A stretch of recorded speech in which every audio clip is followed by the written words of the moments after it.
just enjoying a nice cup of hot tea. I was thinking about the other day when I went to, excuse me, I went to an event in Burbank at the Boom Boom recording studio, and I was just remembering. Kenny O'Brien took us to the kitchen in the recording studio.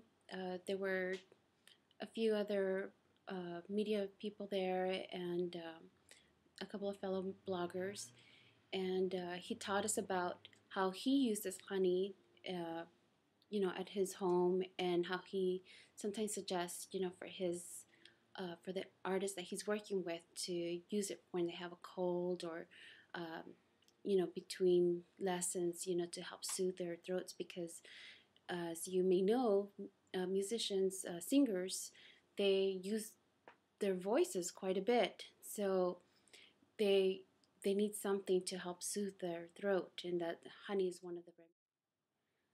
Now I'm inviting you to come with me, join me into the kitchen of the recording studio and to listen to Kenny O'Brien teach us a little bit more about how he uses honey. So let's check this out.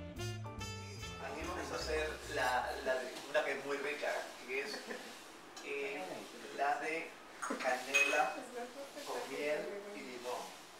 Es muy rica, está muy fuerte. Entonces, con el agua hirviendo se deja reposar unos 10 o 15 minutos. Un poquito de la canela. Vertimos el agua en el recipiente. Aproximadamente podemos agregar una cucharada de jugo de limón. El limón también es un buen aliado de la miel para esto.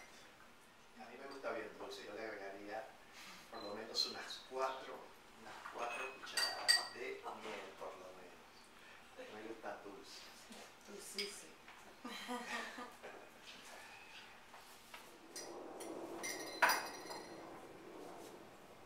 Y esto es increíble para los efectos, para suavizar, para calmar a veces uno tiene un ardor en la garganta que es muy molesto a la hora de hablar. Todos necesitamos hablar para comunicarnos, para hablar por teléfono, para 10.000 cosas, los cantantes especialmente. Entonces esto da una calma, da una suavidad en la garganta.